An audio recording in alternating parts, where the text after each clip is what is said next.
Good morning, ladies and gentlemen, and could I welcome you all to today's meeting of the Public Petitions Committee. As always, could I ask if you could switch off any mobile phones or electronic devices because they do interfere with our sound system. Just before I start, I understand that it's likely that Sandra White and Mark MacDonald will be leaving the committee. On behalf of the committee, can I place on record my thanks for all the work they've carried out. Sandra has been the vice convener of the committee and certainly been a great help to me over the last year. And Mark MacDonald's been a very active member of the committee, so I'm very sorry both members are leaving, and I wish them well on their new committee. So thank you both very much for all the work that you've done. Item 1 is consideration of new petitions. There are 2 new petitions for consideration today. The first new petition is PE 1440 by Sharon McClaskey on behalf of Play Scotland on plans for the new Children and Young People Bill. Members have a note by the clerk, which is paper 1, the Spice briefing and the petition. Can I start by welcoming our witnesses? We have Margarita Hunter-Blair, who's the Chief Executive of Play Scotland, Teresa Casey, who's President of the International Play Association, and Dr. Sue Robertson from the British Medical Association. You're very welcome today, so thank you all for coming along. And can I invite Margarita Hunter-Blair to make a short presentation of around 5 minutes, that followed by some questions from me, and then I invite my colleagues to ask additional questions. In terms of etiquette, do I stand? No, you're fine. Oh, I'm fine sitting. Okay, thank you. Thanks. Okay, thank you. Play is crucial for the well-being of all our children in Scotland. The right to play fully reflects and underpins the right to be a child here and now. We as adults need to ensure that local physical and social environments are supportive of play. And we must ensure that play is not dismissed as frivolous or marginalised. Play underpins the 4 principles of the Convention on the Rights of the Child: non-discrimination, survival and development, the best interest of the child, and participation. So what we want is child-friendly communities in Scotland, supported by play-friendly neighbourhoods, where children can meet friends and play, walk safely in the streets on their own, have green spaces for plants and animals, and participate in family, community and social life. Back in 2006, over 80 MSPs, I think including Sandra White here, signed a motion on the importance of play. And in the debate that followed, there was strong cross-party support for a strategic approach to play in Scotland. And this approach was underpinned by children and young people, with the first Children's Commissioner when over 16,000 responded to things to do as being a big issue for them and wanting those things to do in their own neighbourhoods at local level. From 2006 to 2009, this Petitions Committee considered PE 913, and that was the petition calling for the government to adopt a play strategy with a statutory duty that recognised the right of all children in Scotland to have a safe, accessible and challenging play environment. And the committee closed that petition because play was one of the 10 areas in the early years framework. And despite reservations about older children missing out, it was anticipated that the new outcome agreements and the community planning partnerships would develop and implement a strategic approach to play in the local area. So I think at that stage the committee felt the job was on its way to being done. But sadly, the current position now is that at national level there does appear to be strong support for social policy commitment to play. And there's good cross-party support as well. There's a small Go Play fund, and there's a national government initiatives like Play Talk Read, which we warmly welcome.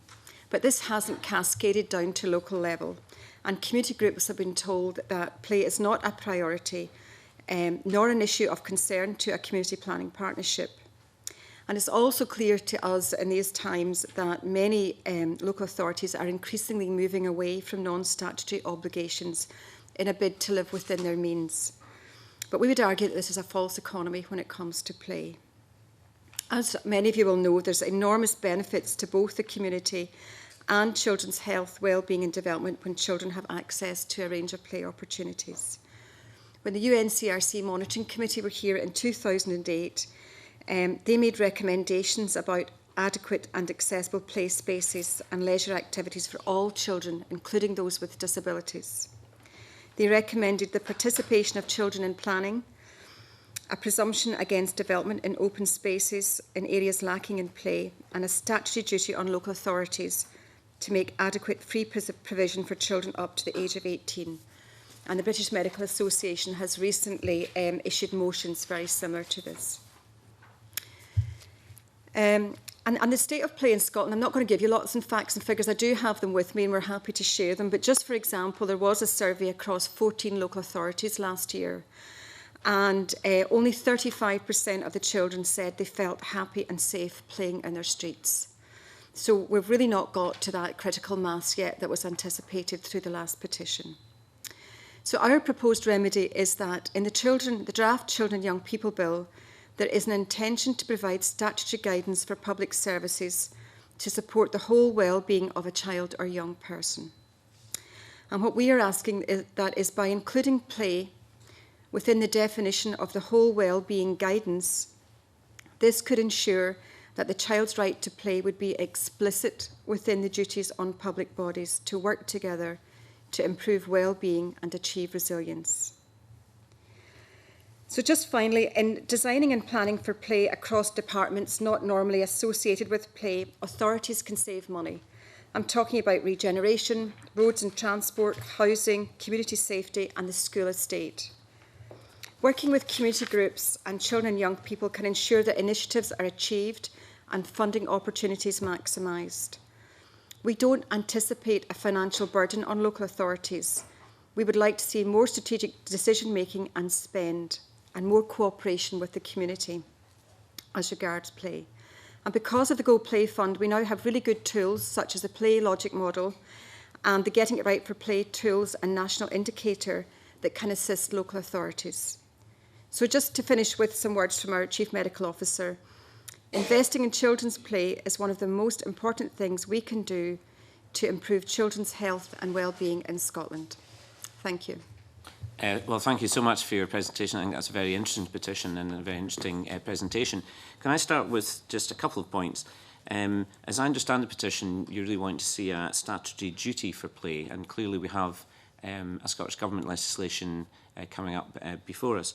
Would you really then see the new Act having a section which makes it quite clear that there's a statutory duty to play within the terms of the Act? We would very much, assuming it's passed. Yes, we would very much like to see that. Now, in terms of the best way of doing that, I mean, I haven't ever taken a bill through Parliament or through the due process. And we are happy to be in discussion with the government about the best way of achieving that. So whether that stands alone or whether it's incorporated within this definition of the whole well-being of the child, and specifically recognised within that and incorporated within these general duties for GIRFEC and Shinari principles, I think we would be happy to assist with that. I think the important thing is that we have a clear definition of play within that and criteria within that, and the kind of tools examined about how we could actually make it happen. In terms of looking at perhaps international evidence, I think you mentioned the UN Convention of the Rights of the Child. Have you any examples from other countries where there is a statutory right of play driven by the UN Convention? We do. I mean, we're very aware that Wales have introduced a statutory duty for sufficiency, and where sufficiency means quality and access. And they're actually looking at some of the tools that we now have in Scotland. In some ways, we're the other way around. We've got the tools without the duty, and they've got the duty without the tools. So they're looking at our toolkit, our national indicator, our evidence base. They're looking at the Play Logic model. They're looking at Green Space Scotland interactive site about how you map your open spaces and green spaces. So we've lots of we're all kind of working towards the same thing, and in some ways we're all at different parts in the process. But the duty in Wales as well does not place a burden of expenditure on the local authorities. It really is about strategic planning at the start. If you add play on the end, it can be quite costly, in the wrong place at the wrong time, and doesn't meet anyone's needs. If you start to think about it cooperatively and collaboratively across many departments, maybe departments that normally wouldn't see play as having anything to do with them, then it can be designed in. And maybe I could ask Teresa Casey with her international hat on to talk. Thank you. Actually, the discussion is very timely. As some of you may know, that at the moment the UN Committee on the Rights of the Child in Geneva are in the process of drafting a thing called a general comment based on Article 31, which is obviously includes children's play, recreational rights, culture and leisure. Now, a general comment is all about elaborating on a particular aspect of the convention which hasn't been well addressed by governments, or in which there's a lack of understanding about how to address it. And one of the key points that is being discussed within the general comment drafting at the moment and is likely to be adopted is that the committee would be strongly recommending that states parties do consider introduction of legislation in relation to children's play rights. And there's a certain synchronicity, I think, in terms of the thinking around this, because what some of the principles that they would be looking at are about the principle of sufficiency. So that children should have sufficient time and spaces to exercise their play rights. And certainly that this legislation should be within a framework of an overall national plan. So there's an echo, I think, happening around this at the moment.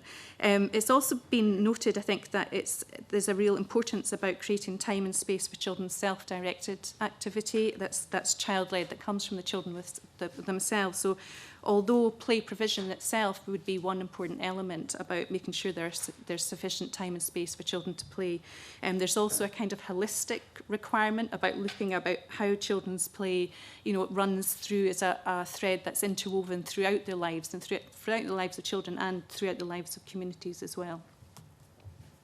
That and my final question before I bring colleagues in. Do you see any different enhanced role for the Children's Commissioner? Clearly the new legislation is proposing the ability for individual rights of investigation by the Commissioner. Do you see any different role for the Commissioner in line with your petition's objectives?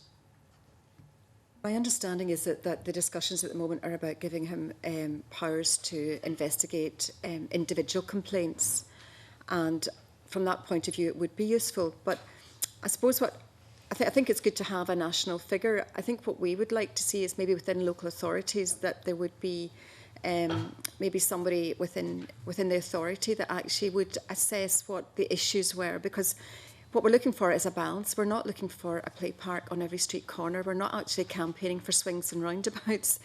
We want to change everybody's attitude as to what is a play space. Children play where they are. A double width pavement is a play space. Street furniture, not cutting the grass as often in some places so that daisies and buttercups can grow.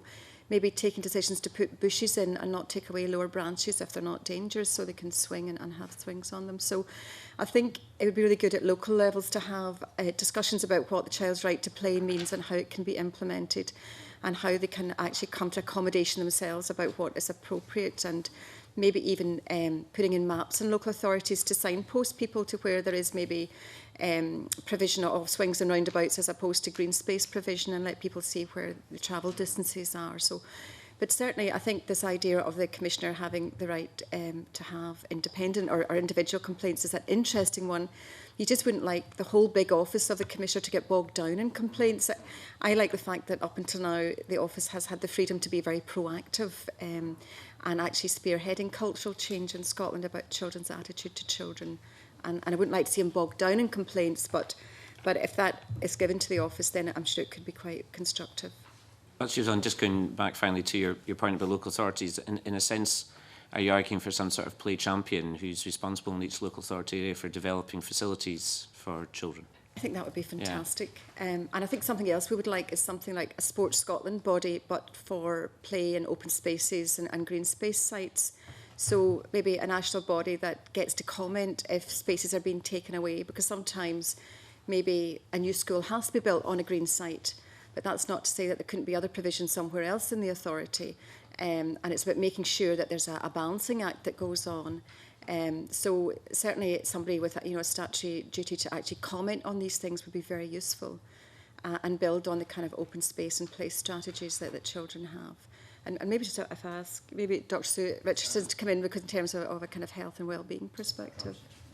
Well, certainly, I mean, improving access to green space and for play in children is one of the most important things that the government could do for the health of the population You know, healthy children turn into a healthy society. Our biggest risks at the moment in Scotland are obesity, heart disease.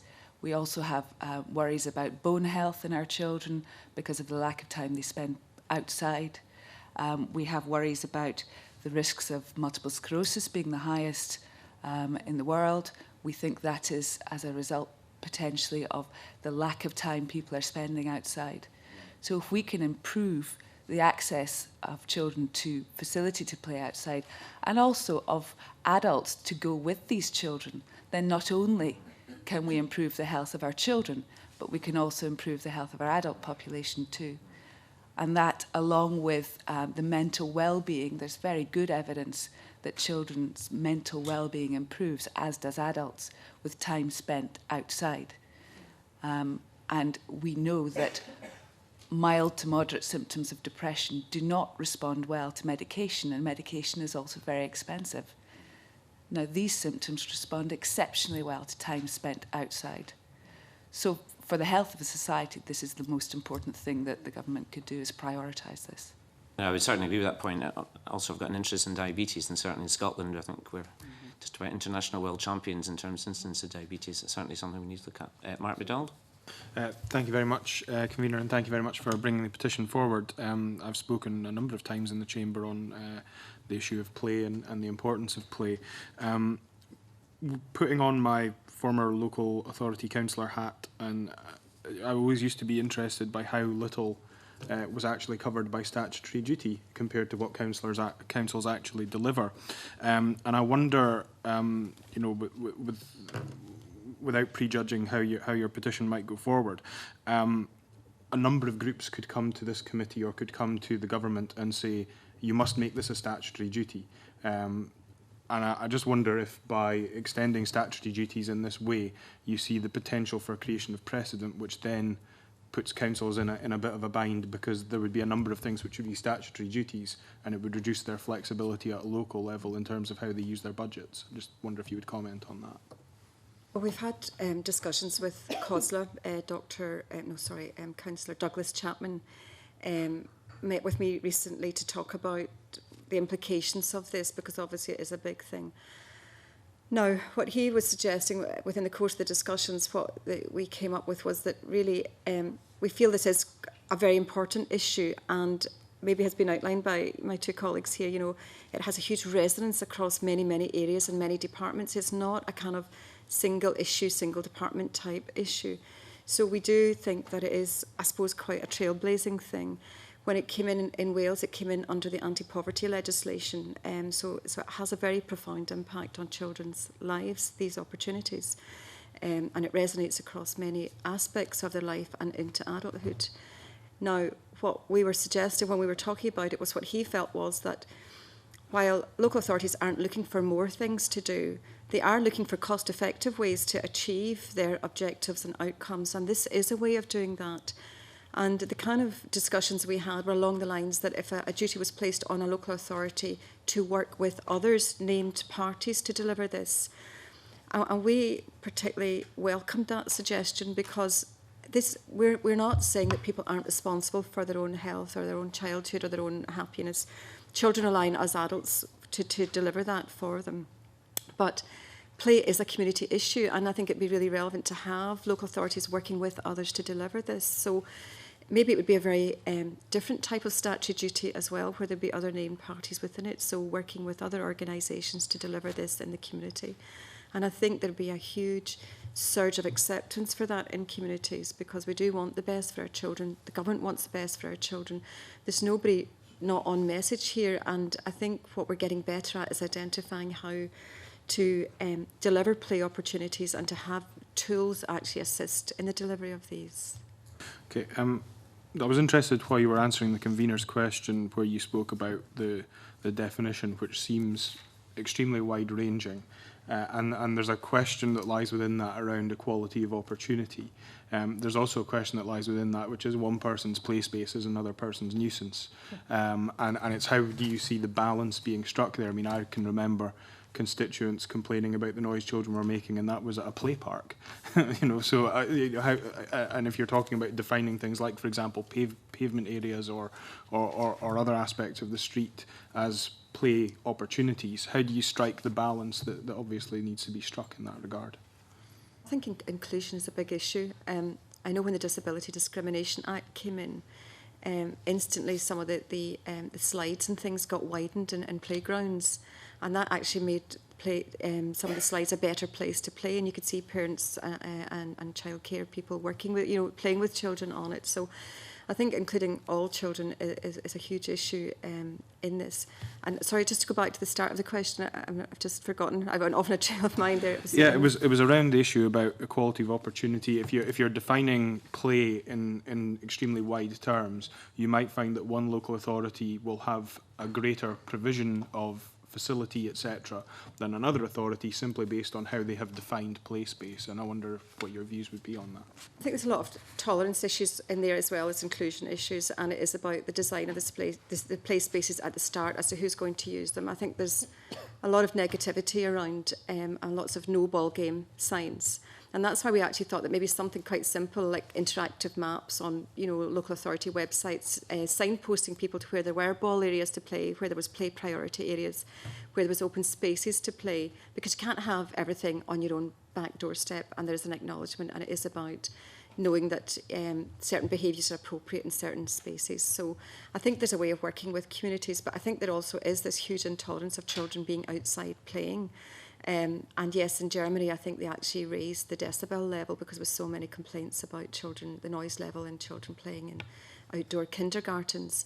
And the same we had in Leeds last year, where people complained about the noise and the value of their houses because of noise coming from playgrounds. So I think there's issues to be tackled here. Do you? Just like to add a little bit as well. The International Play Association over the last number of years has done a lot of international research talking to children and communities about barriers to children's play, and actually there's been really interesting patterns across up to about 12 countries that we researched, which show trends about the barriers that children face, and one of the most crucial ones is adults' lack of understanding of the importance of play, and certainly that is echoed here in the UK. And that's one of the things that, if unless we tackle that, then we're going to continually meet these kind of barriers. And there are tools that we can use. There's lots of really interesting research about. Marguerite alluded to, what makes an environment child-friendly. For example, the Child Friendly Cities Initiative, and they have some very simple self-assessment indicators that are used at ground level. For example, in relation to children's play rights, in my community, do I have a place to play? Do I have time to play and rest? Are there places in my community where children with disabilities can play? Now, those are very, very simple indicators, but they're very crucial. And they echo the kind of statistics that Marguerite mentioned, where only 35% of children felt that they were safe and happy to play out in the streets. That's a difficult statistic to have to swallow. But it also echoes the notion about children's rights taking place and human rights taking place in small places close to home. That unless children's rights are realised in their local neighbourhood, in their the places around them, in the environments that they spend time, then really we're not doing a good job around children's rights. So I think that conversation about what happens at local level is a crucial one, and that can be supported by play being well defined within, for example, our definition of whole well-being, which might be part of the upcoming legislation. Can I add briefly to that?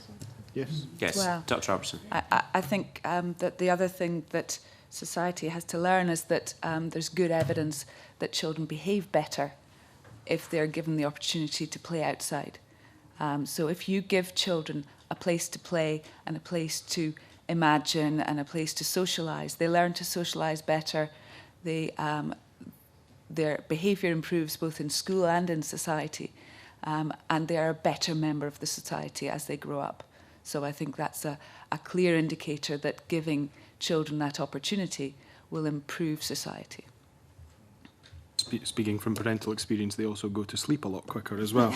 I was interested by the comment you made around no ball game signs, which have been a bane of my time as a councillor. One thing I would say from my youth is they made incredibly good goalposts. But I also wonder, finally, just thinking while listening to you talking and having read the petition, I wonder how you see some of your aims potentially being achieved through the Community Empowerment and Renewal Bill that is being taken forward at the moment, in terms of trying to encourage communities to have more of an ownership of some of the spaces, etc., in their area, particularly in areas where, for example, the council has cut back. I can cite examples, and did during the Community Empowerment and Renewal debate, from my own council experience of communities being more involved in a play area in my community where it was falling to bits basically, and the community council in conjunction with the council officers took control, ploughed money into it, and have developed it into a fantastic resource that is one of the best used play parks in the village. That kind of approach, I think, might be something that you might want to consider, and you might want to look to respond to the Community Empowerment and Renewal Bill consultation, which I understand closes on the 26th of September. Because to me, there's an opportunity there for you to take a twin-track approach on this, rather than maybe putting all of your eggs into the one basket. So I would throw that option open to you and suggest that that's another avenue you might want to consider in terms of your aims. Sandra White. Thank you very much, Convener. Yeah, I certainly do remember my picture was taken, I think, on a small trampoline. I used it on a newsletter. It was very, very good, actually.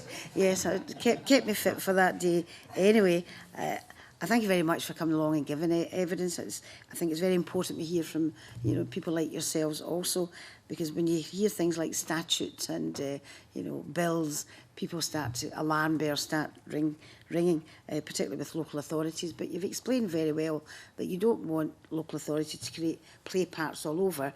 It's actually the fact that in areas where there's some green space, kids can be allowed to actually play and the grass can grow wild, etc. And I very much support the holistic approach of your bill. I do echo what Mark MacDonald said about the Community Empowerment Bill.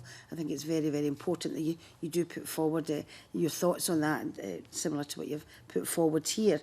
I've got areas in my own area, like Clouston Street Meadows and various other areas where kids can run about wild, but unfortunately developers may come in. I was going to ask you a couple of questions. You mentioned the fact that you're not looking for play parks specifically to be built, but you're looking at it to be more holistic. Do you think part of the bill should be put forward, i.e. yes in local authorities, but also in the government aspects to do with planning? When you're building a new estate, you don't have to have a play park. You can have a piece of wild land, greenfield site, that type of thing. So looking at it in the longer term, do you think it should be encompassed within any local authority planning bills, that there should be some form of area where children can play, whether it just be a green space area or a play park? Yes, we became aware a few years ago, there's a Child in the City initiative in Europe, and a few years ago it was hosted in Rotterdam, and I wasn't there, but out of that we learned about the Rotterdam norms. And one of the Rotterdam norms was quite simple about all open space was presumed to be and designated play space unless it was designated otherwise. So while it was waiting to be something else, it was designated a play space. So that was very encompassing about an attitude, really, and that's where they started putting in the double width pavements with double yellow or double red lines down the side, and an acknowledgement that play spaces were everywhere. You didn't have to go somewhere. I think what we are talking about is also a concept of play-friendly neighbourhoods, and that might be the pavement outside your front door. If it's a cul-de-sac, it's maybe that. There's lots of 20-plenty in Scotland, which is great, but a lot of it isn't rigorously reinforced. We would like to see that reinforced, maybe during school holidays, which do seem to stretch on. I have a lot of children too, seem to go on in the summer. And maybe they could be closed off by communities taking responsibility for closing them up, maybe between 10 and 3 in the day, something like that. So we're not looking for lots of new things put in place. We want to use what we've got. We've got lots of natural resources in Scotland. We just really haven't got our heads around thinking how to make them child-friendly, because children's best interests, when we think of that, we tend to think of it maybe in a medical model or a kind of social model. But actually we need to be thinking of them much more holistically, and if we put their well-being at the heart of what we do in communities, then I think naturally the community will become more child-friendly. And we know from the Growing Up in Scotland survey research that when children are playing outside, people feel that's a better place to buy a house. If children are playing out, elderly feel it's safer to come out and go shopping while the kids are out playing. That makes it a safer space for them. So we are wanting this for everybody. You know, we're arguing it for the child's right to play, but we know that it will make better neighbourhoods and communities in Scotland. Could I ask just- Yes, Sandra White. Thank you very much, Convener. I think that's a very important point to make, that we're not of money, and I can cite an instance in the Sight Hill area of Glasgow, where obviously it's some deprived areas within the inner cities, and I think this is where the medical point takes in view. The parents and kids got together and all they wanted was to create a path through woods where they could feel safe to play. It didn't cost a lot of money, but that involved older people, parents, as well as children too, and I think you've hit the nail completely on the head in that one. Can I just ask about school premises? It's always been a bugbear of mine where you have schools in every community. To me, they should be a community centre. Some have swimming pools in them, some have, you know, basically good grounds, and yet you're not allowed to go into them. So I just wondered if you have a thought on that, whether that should be included as well, regarding the statute that schools should be open for the communities to use. I think Dr Robertson, you want to come in. I could take that along with the rest. There's no doubt about it. There's international medical literature about the built environment and how it improves activity levels. And if you prioritise activity levels of your population, that's your children and your adults, when you build cities, and you think about the mix of land use and the siting of different parts of the city, then you improve the activity levels. There's proof in Holland that that's been done, in America, and in Australia. Now, if you're talking about schools, one of the important things about the school is the site of the school. Instead of putting the school separate to the housing that you have to access via the busy road, you put the school closer to the housing, or at least you make sure there's access that children can get to safely on a bike or by foot. So mixing the land use is very important. School facilities, it's always a difficult one, isn't it? Because the people are worried about damage to the facilities. But I think there's no doubt about it. If you go, I recently visited Holland, and they were talking about sports facilities for children in Holland. And they open the doors because partly then the children gain some ownership of the facility, and they look after the facility better if they feel it's partly theirs, but also because it improves the activity levels and it improves the health of the population. So yes. Just a small, I mean, it's not a question, it's just I absolutely agree with you. In an area which I represent, the windows in schools were always being broken, and then the police took on an initiative which was wonderful and allowed the kids into the school. Never had any vandalism whatsoever. Thank you. It's just an observation. Angus MacDonald. Yes, thank you, Convener. Good morning, panel. It's been a fascinating contribution this morning and a presentation. Perhaps I could maybe look at the issue of local authorities. Having lived and worked in Norway and Denmark, I've actually seen it firsthand, the superior provision of play facilities and communities in the Nordic countries, including child-friendly places, as you've mentioned. And it can be a completely different mindset in Scandinavia, and I'm sure we can learn much from them. Although, as you say, Margarita, everyone is on message here. We just need to move it forward. We know that the Equal Opportunities Committee asked all Scottish local authorities about the provision and whether they had a play strategy or not. And I would hazard a guess that those local authorities that didn't respond don't have a play strategy. However, the Equal Opportunities Committee, I believe, are writing to these local authorities again. Now, you mentioned earlier that you've surveyed 14 local authorities. So I'm curious as to whether Play Scotland has conducted a survey of all the local authorities in Scotland with regard to which ones are performing well and which ones leave something to be desired. I'll start the answer and then I'll bring in Teresa. In 2006, we surveyed all the local authorities as to whether they had a play strategy, a play policy, and we were trying to also calculate roughly how much they spent on children's play. Now, as all surveys, it had its strengths and weaknesses, and it really was about a numbers thing. It wasn't about quality of provision, it was about quantity is what we were looking at. And we did find that some of the local authorities that had the most children had the least provision, and we were shocked at that. We found that Highlands actually spent the most on play, and they were doing it in school. People were doing it differently. You know, they were actually putting it into school playgrounds, so rather than creating new parks and things, they were actually putting play provision into school grounds, some of which were open to children to play in during holiday months. We then did a follow-up survey to see who was doing it. But, so lots of local authorities, I suppose, is the answer, are working on them. I've been working on them for a very long time. And I think actually what happened was some then got kind of sidetracked into doing green spray strategies as well. And for some reason, a lot of local authorities don't see the joined upness of that. You know, that actually that is one and the same thing. And that's where we felt if there was a statutory duty on it, and it was simply, and it was defined, it would actually be very inclusive of a lot of information that we'd like to know about our communities.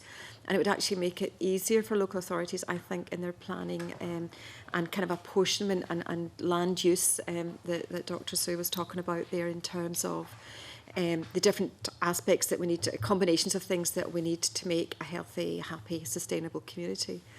So the local authorities, some of them are actually doing great work. Some of them have to cut back on it. And because it's not across the community planning partnership, it's not central to that. It's very hard for the people that are maybe championing within departments to bring it in.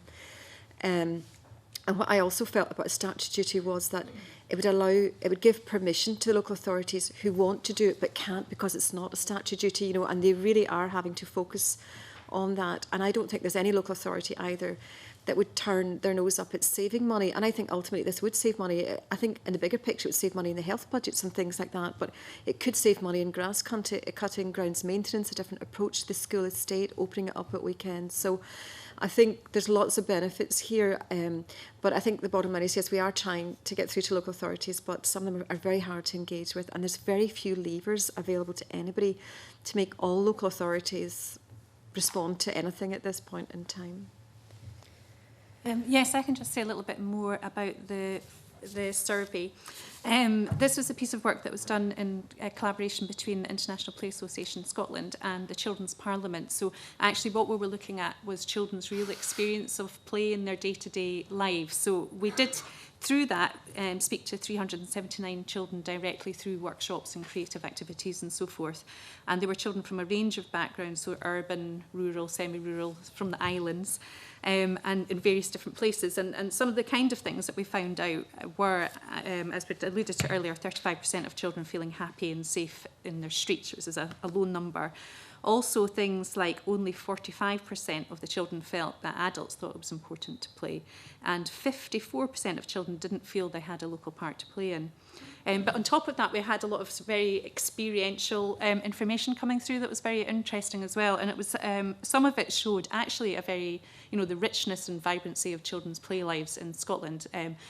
You know, in all weathers and all times of year, and being out and about and all the things that they wanted to do. So we've got lots of lovely pictures to do with that.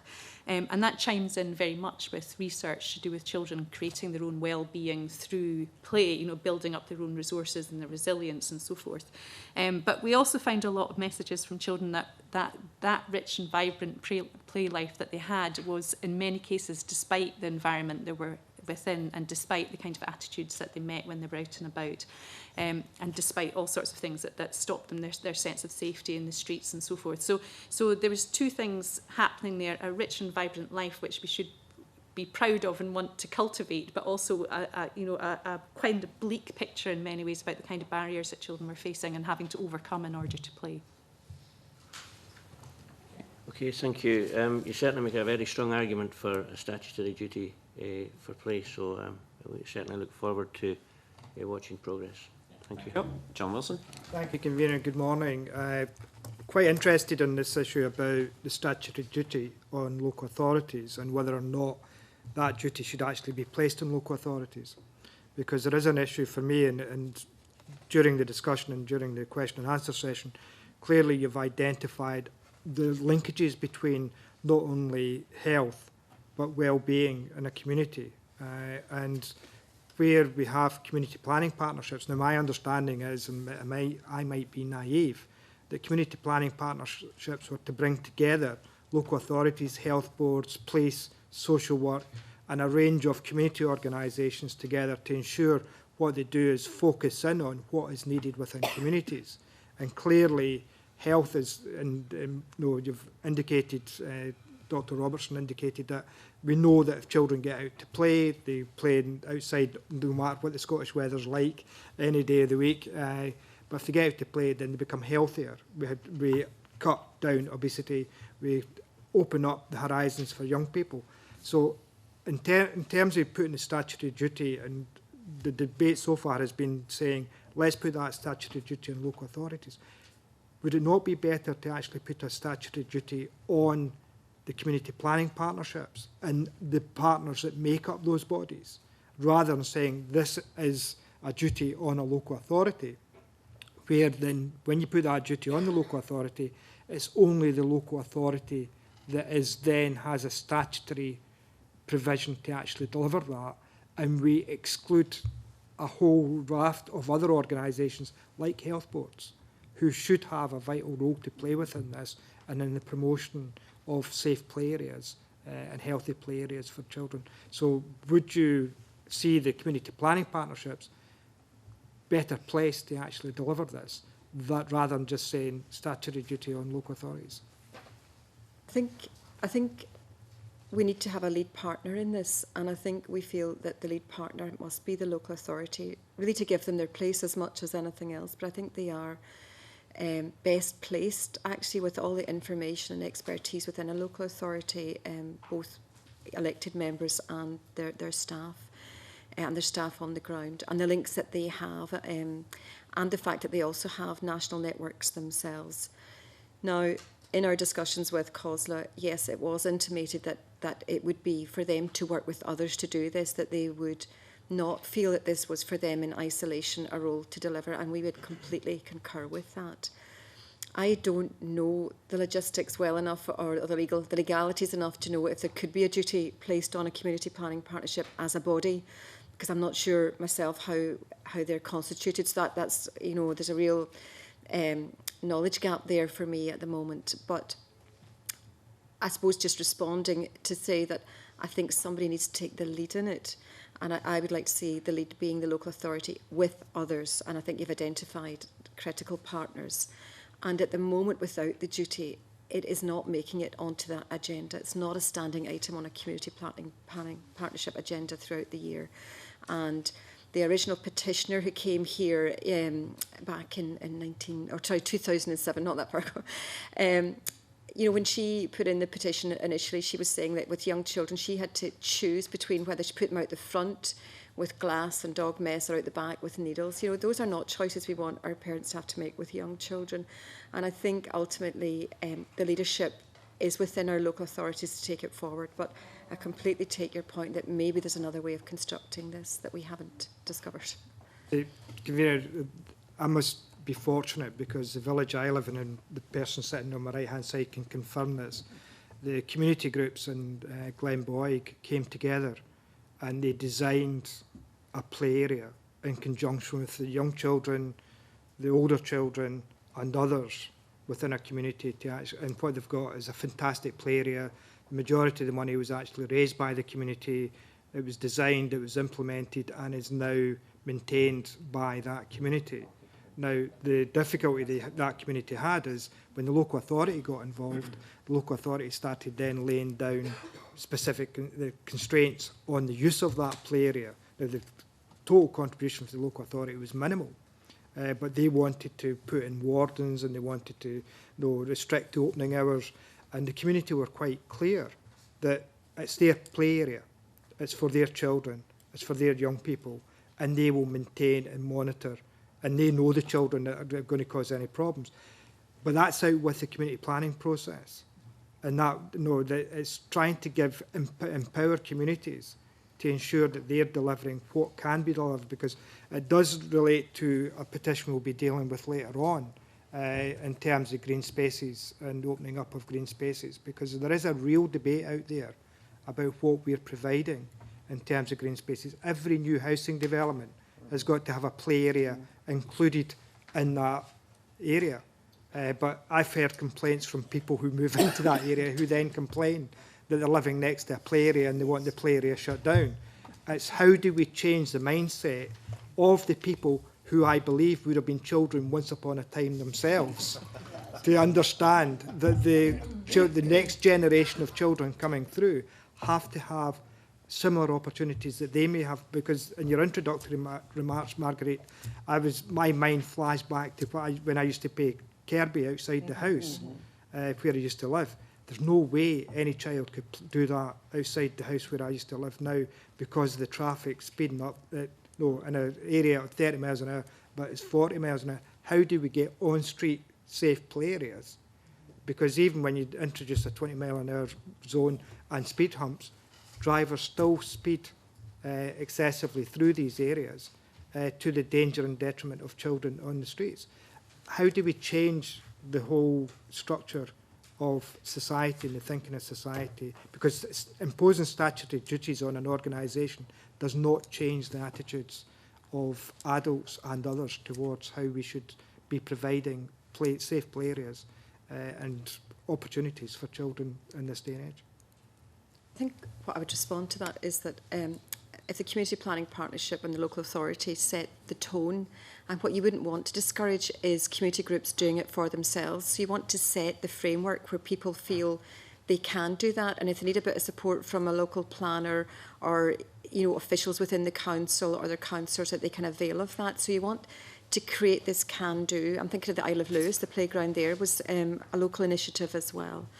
So the last thing we want to do is dampen that down, because I think I grew up in Scotland, and in the 80s it was the place of community development and the community doing it for themselves. And many of us want to go back to those times when people felt they could do it, obviously maybe with additional safeguards added in now.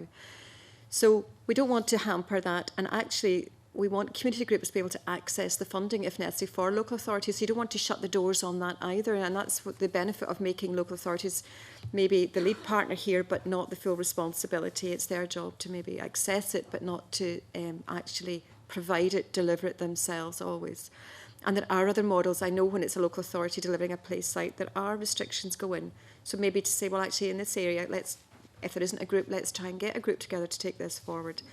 So I think it's about that, and I think it is about cultural change, attitudes. You see headlines in local papers that demonise our young people. A lot of calls about children hanging about on streets is just about that. They're on the streets, they're not actually doing anything, they just don't like them being seen there. So I think it's the start of a process, but I think the local authority can help to set the tone and culture of their local authority area. And there's immense pride in communities within local authorities. And people choose to live in local authorities. Most of the time, people choose to live in areas. So people have a stakeholder and a commitment there. And I think it is about change of attitudes. And I think there's lots of good change going on in Scotland. And just to say, I don't want to leave without saying this, I've been to Norway and seen some of the great practice there, and I've heard there's fantastic practice elsewhere. But actually in Scotland, there are great pockets of best practice. I'm thinking of the outdoor kindergartens in Fife, among many others. So all I'm saying is we do have it here. We can showcase it within Scotland, and there is goodwill in local authorities, but that doesn't seem to be enough to translate into the actions that we know need to happen now. Very much, Convener. Thank you. I've kept this going a bit longer than the time I'd allocated, but I think we'd all agree this is a very useful debate. But I could just ask that the questions are short and perhaps the answers are slightly shorter, but nevertheless. Jackson Carlow.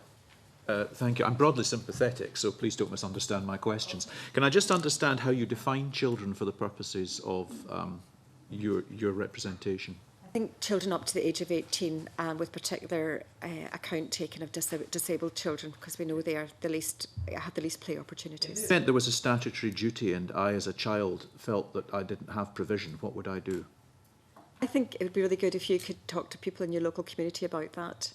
And use either networks through your school or the GLOW account or what other connections there are with your school and youth initiatives and children's initiatives, because there are different structures in different local authority areas to feed the voices up. In the event the statutory duty was there and I felt that the provision didn't exist for me, or as a parent I didn't feel the provision existed for my child, and I made such representations, what would the process in your mind be to translate that into something happening? I'm not sure of the initial steps, but I think the big picture of the way the bill is being structured at the moment is that the duty is being placed on the ministers, and then there's subsequent duties being placed. So the duty for children's rights is being placed on the ministers in the first instance, and then there's further duties being placed on local authorities to deliver the whole well-being concept of the child.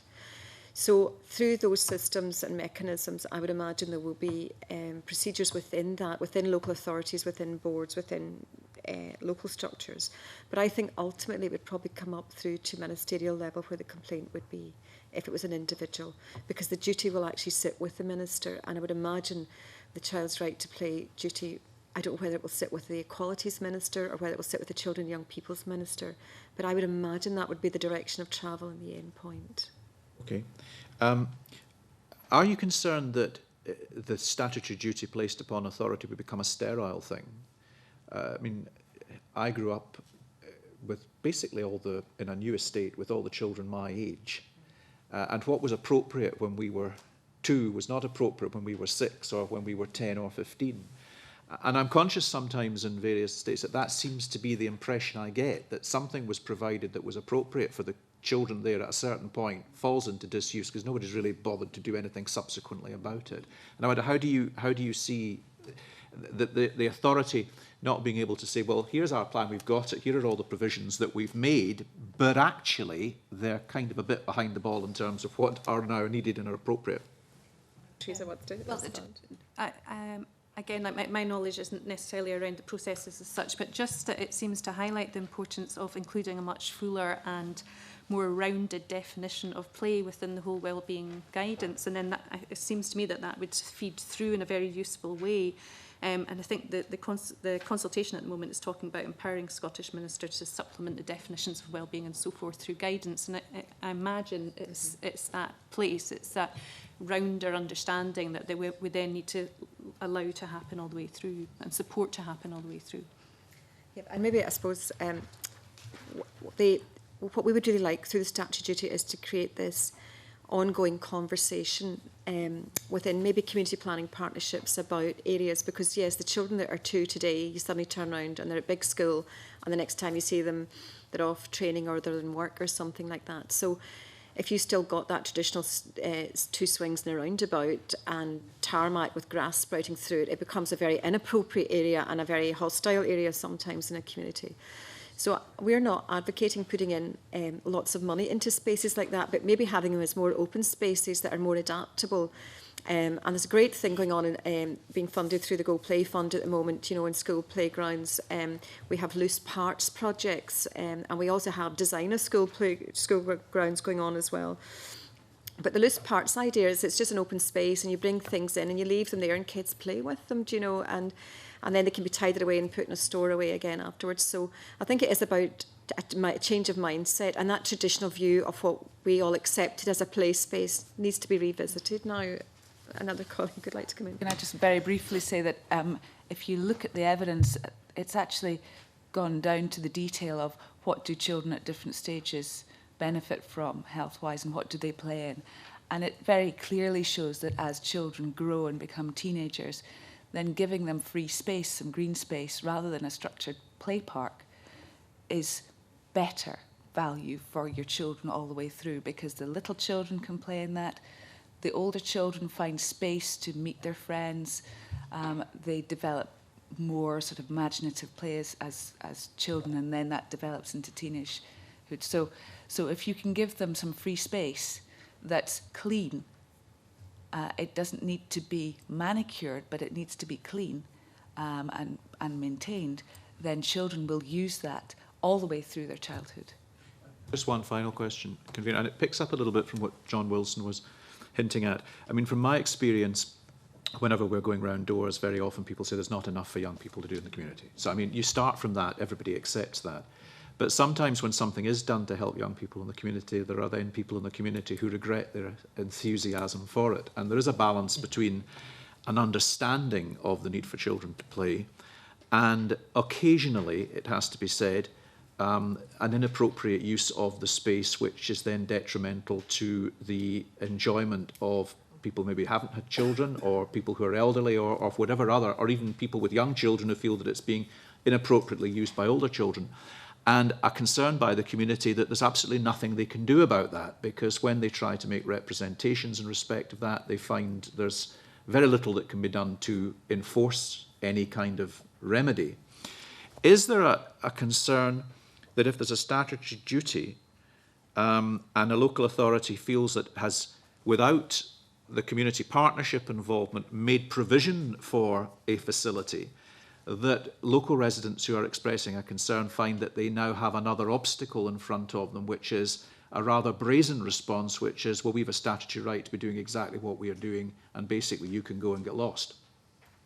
I think if we do try and change this attitude of what play is about and what we're trying to achieve, these safe communities for children, not just safe routes for school, but just safe communities for them to be in, and kind of child-friendly communities with playful neighbourhoods. I think if that's the starting point, and then yes, I mean, if people have legitimate complaints, it isn't about that. It isn't about play at the expense of the elderly or the infirm or people who want to sit on a bench and enjoy a nice autumn afternoon. It's about a holistic use of the space, and it really is, I mean, about a community approach to this and bringing everybody in, and actually accepting that there's a hierarchy of needs maybe in some communities, that there's maybe more elderly and the provision should be geared more towards that. And I think it is about signposting then children and families as to where they can go, because we're not looking for something on every street corner. I don't think that's appropriate. And I think there has to be remedies, community remedies, and that's why we would really, welcome that COSLA discussion that we had about it's other people's responsibilities as well, and it's parents. And we've done really well this year at the Olympics. We're looking forward to the Commonwealth Games. Everyone participating in sport started playing somewhere to get the physical literacy, to kick the ball, to have the hand-eye coordination. So it's a starting process, and we all did it, and we all had to do it to come through it. And I think the consequences of not doing it, and this is not to take away from the reality of people complaining about things happening, but there's statistics. Greater Health, Glasgow and Clyde did a survey of high school children, and they were really looking at peer relationships and alcohol and things like that. And what they found was that children are spending about 12 hours a day on screen-based entertainment time. Now that actually in 13% of 13,000 went up to 16 hours a day. So this sedentary indoor lifestyle, which is the easy option for all of us in to some extent, is at a huge financial cost that our local authorities can't afford in the longer term. And I know we've hinted at, the vitamin D deficiencies and other. So I think we know collectively, and as I was saying, I think there is a cultural change going on in Scotland. Everybody knows the right thing now. It's gone too far. Kids need to get out and play, and we need to make that provision possible. And I think it is practical, and communities start to work through solutions without going down official mediation and conciliation routes. But I'm not saying there shouldn't be that type of facility locally where people come and put their viewpoint, and accommodation is reached, because it is about tolerance, isn't it, of all of us. We all have to share this shared space, and let's do it together. Can we just very, very quickly, just to say how much that I have enjoyed today's debate. Really just to say, I'm not convinced, Convener, that I think it's a great opportunity at this, given this time the Children and Young Persons Bill is in the making. I think it would be important for us to hear from the Children's Minister, to hear her views. I'm even throughout all the questions and all the evidence that's been given, I'm not sure if it's not statutory, if local authorities would see it as important and make sure that it happens within the local community. However, I do see the voluntary sector and their importance in using community development approaches to enable that to happen in their areas. But I would like to hear from the Minister. Thanks for that. Feel free if you wish to comment anything on that, but I think the member's making a plea to hear the Minister directly. We would welcome that very much. Obviously there's a consultation process going on in the bill, and I'm sure she's got a wide range of views to consider when the consultation closes, and maybe that's an appropriate time then for you to go through your own due process. But obviously we've been lobbying the Minister ourselves for this, and but I know it's under consultation, and there's a wide range of views regarding it. Well, thank you. If you just stay where you are, meantime, can I first of all thank our witnesses. I think it's been an excellent session, which I think I was right to continue for half an hour longer, so I apologise for other people waiting for other petitions. Clearly, there's a number of options open to the committee. You've seen the paper from the clerk. The two obvious ones, and there of course are others, I refer this issue to the Education and Cultural Committee, who obviously will be looking at the general principles of the bill. The other main option is to seek further information, and that may include the Minister in person or in terms of her views. The Scottish Government, local authorities and a whole variety of others, which I'm sure committee members will have their own views on. Can I get views of the committee? Sandra White? Chair, I agree with Anne McTaggart. I think it would be good to get to the Minister's thoughts on this one. Obviously, Scottish Government, Early Years Task Force and International Play Association, COSLA, if you wish. I won't be at the next committee meeting, unfortunately, so I can rhyme off ones that I'd like to hear from. But I certainly would like to see the Wales statute duty. I'd like to see that. You know, it's passed in Wales. It'd be good to get that to the committee. And the Rotterdam norms, if possibly you could provide that, if the clerks could get that. I'd like that as additional information. I think just before I bring in John Wilson, I'm informed that the consultation closes on 25th of September. There may be some advantage waiting until the consultation closure, but certainly I think those are all very good suggestions. John Wilson? Convener, I was just going to suggest that we also ask NHS Scotland for a view, because I do feel as well as the Association of Chief Police Officers to get a view on this, because there are links between play and other activities that we need to consider. And I know the police in Strathclyde have been heavily involved in play activities like the midnight football leagues to get older children off the streets. So it would be useful to get their views on how we proceed with this, because this does open up a wide range of issues and what we define as play. So it is try to look at the broadest aspects. Could I also just get clarity, should have checked with Sandra White, could I also get clarity as well whether the committee wish to have the Minister before us in person, or whether it's a case of just writing to the Minister to get her views? The timing is crucial on this, because the consultation ends on the 26th of September. It will depend when it goes to the committee, because while I'm keen to have a first go at trying to get responses to the petition, I'm also keen to make sure it goes in front of the committee that's going to be dealing with any potential legislation and may impact on that legislation. So I would guard against the timing of how we deal with this. And no doubt to give the Minister the ability to fully consider the consultation responses would mean giving some time for the Minister before drawing them in. We couldn't draw them in October, because I don't think there would be enough time to consider all the responses. So we need, but I'm trying to be aware of the timing in terms of the consultation responses and consideration of these responses, and the time that it lands on the committee's desk. Okay, thanks for that. Mark MacDonald? Thanks, Convener. Like Sandra White, I won't be here for the further consideration of this petition, but taking what John Wilson has said, I think, I've always tried to caution on the committee about duplication of effort, and we need to, I would suggest the committee needs to be careful in terms of inviting the Minister along, etc., if we're going to run the risk of a twin track with the Education and Culture Committee, and I think that would be important to find out what their timetable is for consideration of the bill before this committee takes anything forward in that respect. Beyond that, I was flippantly going to suggest that we should write to the Minister for Sport and try and get Kirby included in the Commonwealth Games. John Wilson has brought back halcyon memories of that particular pastime. But the other thing I would simply say is I hope that the petitioners will take up my constructive suggestion that they look at the Community Empowerment and Renewal Bill as another vehicle for some of the aims they're trying to put forward.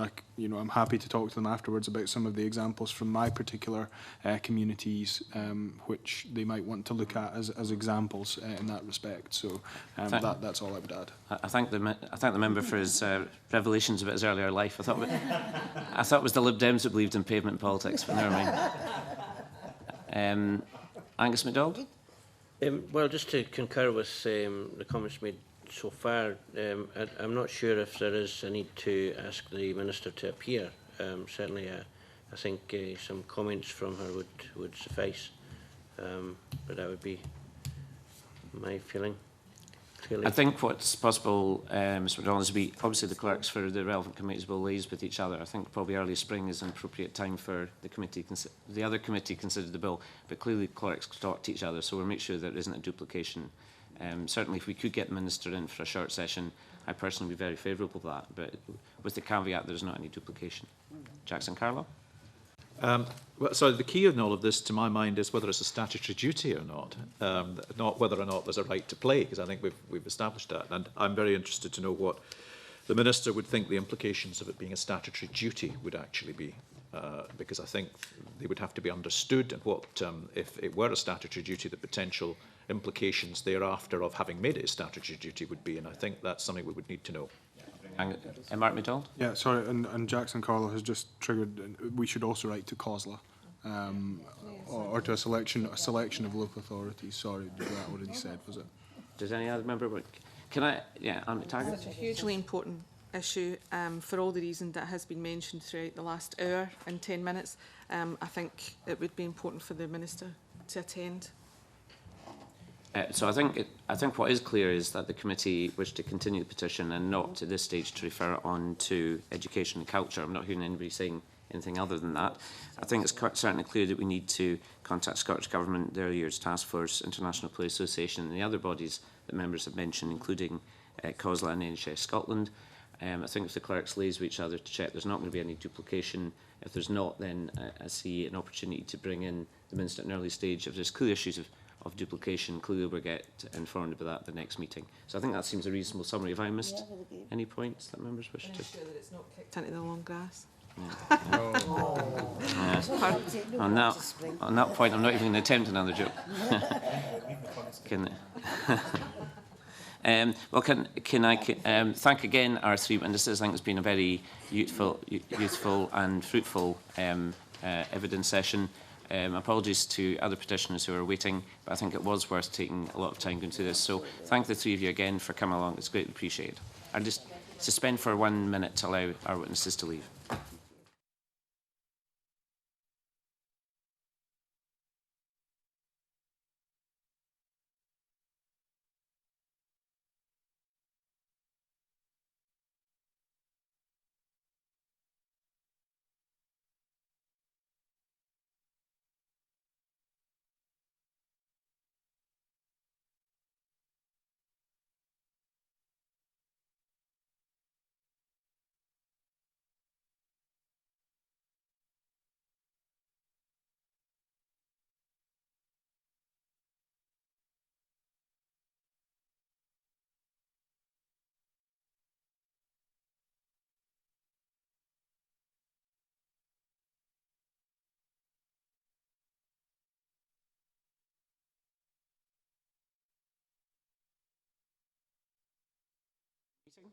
Thank you. The second new petition is PE 1449 by Dr John Wallace Hinton on behalf of Accountability Scotland on maintenance of a Scottish Council for Administrative Justice. Members of the note by the clerk, it's paper 2, the spice briefing and the petition. Could I invite the committee to consider the petition, the spice briefing and look at next steps? My own view is there's actually quite a strong argument for referring this committee referring this petition, under Rule 15.6.2 to the Justice Committee. I do understand there is a general view of committee members not to act as a referral agency and immediately put new petitions over, and I'm very sympathetic to that view. But I think there's quite strong action in this case, but I am obviously open to hear views from committee members generally. Mark MacDonald? Yeah, Convener, and you'll know that my view is that while we shouldn't be just a referral agency, at the same time we shouldn't just be doing work for the sake of doing work and going through the motions, and I think what you've suggested as a course of action is absolutely appropriate in this instance. Other members? Agreed. People agreeable? Yep. So just for the record, we're referring this petition under Rule 15.6.2 to the Justice Committee, as the Justice Committee is currently taking evidence on what administrative justice role the Scottish Civil Justice Council should have, and so therefore I think it's a good way forward, and this is unanimous review of the committee. Thank you for that. So if I move then to item 2, which is consideration of current petitions, and there are 12 current petitions for consideration today. The first 2 current petitions will be considered together, and that's PE 1098 by Lynn Merrifield on behalf of the Kingseat Community Council, and PE 1223 by Ron Beattie on school bus safety. Members have a note by the clerk, paper 3 refers and submissions. And before I just bring in other members, members will be aware that we have looked at having a special event around this, which we did raise at the planning day. Now, the clerks are looking very carefully at this, but certainly what's in mind is having a chamber event, which the presiding officer will chair, and inviting local authorities and other interested groups to attend. It's likely to be a Friday morning, so this will be a big event, and I think it will echo what happened in previous sessions. I think the session in knife crime was the one that I think got a lot of media coverage. So I think this will be a major event which will really bring forward the debate on both of these petitions. Do members want to contribute or add any points? I know a number of members wanted to come in this particular one.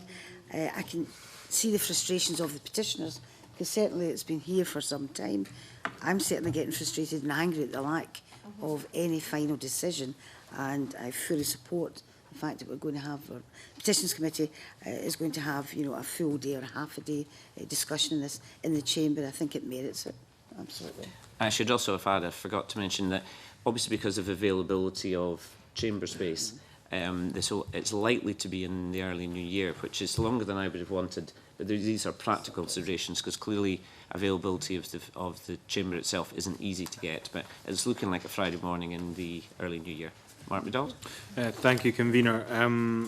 I agree absolutely with the approach that you're taking. One thing I would say is that as well as local authorities, undoubtedly you'll be inviting the Minister as well. I think it's important that you also invite the UK Minister or representatives of the UK Government to be at that event as well, given the role that they have to play. And I think the other important thing to emphasise, and Mr Beattie has been banging this drum in many of his submissions, is that it's not just seatbelts. And that's something which I think this is the coverage of this petition has focused too heavily on, the issue of seatbelts. Seatbelts absolutely vitally important aspect, but there's a wider safety issue that is being looked at here, and I think that if the event can be tailored with that in mind, I think that will be to the benefit of everybody. John Wilson. Thank you, Convener. And I've sat in the committee and considered this petition over a period of time, and I think clearly there are still issues arising, and the former Cabinet Secretary for Infrastructure and Capital Investment, Alec Neil, in his letter dated the 15th of August, on the second page, first paragraph, where he says it's proved impossible to get details of financial costings from 20 local authorities in this day and age, despite the fact that this petition has been kicking around for a number of years. This committee has asked ministers and local authorities to provide information in terms of the fitting of seatbelts, and we still have a situation where a Cabinet Secretary responds to this committee by saying it has proved impossible, despite sustained and exhaustive effort by officials through the Association of Transport Coordinating Officers, to get the information that's been requested. Clearly, the petitioner and the petition that was before us were right to come forward to try and get this issue, because if the petitioner, and I know Ron Beattie has felt frustration at a local level in trying to get some of the answers to the questions that have been raised, but if we as a Petitions Committee and a Parliament cannot get local authorities to respond to that crucial question and the implementation of seatbelts, and I was joking, well not joking, just saying to one or two of my colleagues before the start of this meeting this morning, I still see double-decker buses over 20 years old ferrying school children to and from schools over lengthy journeys without any seatbelts being fitted to these buses. And now that's been going on in the time that I've sat in this committee, and it's almost 4 years I've sat in this committee and watched these school buses doing this. Then clearly local authorities, to my mind, are not taking any notice of the guidance, the insistence or the encouragement by the Scottish Government and this Parliament to get local authorities to fully consider bus safety for the ferrying of our children. Convener, I know Ron Beattie's and must be congratulated on the tireless work that he's done in this petition, but he's raised a number of other questions for the committee to consider today, and I would suggest that we continue with this petition and we send these questions off to the appropriate government department and ask for the answers to these questions. But I would also like the committee to write to the new Cabinet Secretary for Infrastructure to find out what action the Cabinet Secretary will be taking to ensure that we do get the information from local authorities about the cost to fully implement seat belts being fitted to all school buses and school transport in Scotland. I think about your points very well, Mr Wilson. I think we've noticed in other debates, not least on diabetes, that there's a sort of postcode lottery between health board areas, but I think we also find that with local authorities. Either we can't get the information or they seem to have a different cost base than anyone else, which is a bit bizarre. So I think that's a very good point. So we need to ensure that those local authorities were not responding to us as a committee as well. We need to keep pursuing this. I mean, I think there is a technical right to cite them, not suggesting we do that, but I think we need to make it very clear to them that we'll do a name and shaming if they're not going to respond to us in the future. Any other members wish to? Are members happy then with our course of action? That we're having a major event. We suggested some extra speakers for that, which obviously the clerks are aware of, as long as members are aware this is going to be the new year. John Wilson? One of the things I would want to make when we are having the event in the Parliament is that we invite some of these authorities who have not been able to provide the costings, and so they can be answerable at that event as well to why they feel they don't have to gather that information or take action on seatbelt safety. Okay, I agree with that. Thanks for these comments. So we have then agreed that we'll continue the petition and we're looking forward to this major event, but also we will chase up the local authorities and others who have not yet responded. If I move to the third current petition for consideration today, it's PE 1105 by Margaret McChance on St Margaret's of Scotland Hospice. Members have a note by the clerk and the submissions. I can invite Gil Patterson, who's taken a very active interest in this for a considerable period of time. I think he's almost an honorary member of this committee. And I apologise for the delay in hearing you today. Could I start with Mr Patterson? Without appearing to suck up to you, it would be a good... It would be an honour to be part of this committee. I think you do. The committee over the years have done some really good work. I think it brings great credit to the Parliament itself, so we all benefit from it. Can I draw the committee's attention to the letter from Gina Ann Mitchell, petitioner? And in that letter, I think in the second last paragraph, it really highlights the crux of the matter in itself, and I see that I brought some information to the committee the last time round, pointing out the disparity between what is paid to hospices throughout Scotland, and here we have an indication in this paragraph within the Greater Glasgow and Clyde Health Board area, where in effect that we have a hospice with 10 beds, palliative care beds, against St Margaret's 30 beds. But the other hospice enjoys more funds than St Margaret's does. So I think that in itself is a clear indication that it is a contradiction in terms of the government's recent published guidance, CEL 12/2012, which is endeavouring to achieve some parity across the sector. And I know the committee has been extremely patient with this petition. I'm fully aware of that. However, I do believe that St Margaret's needs the assistance from the committee yet again.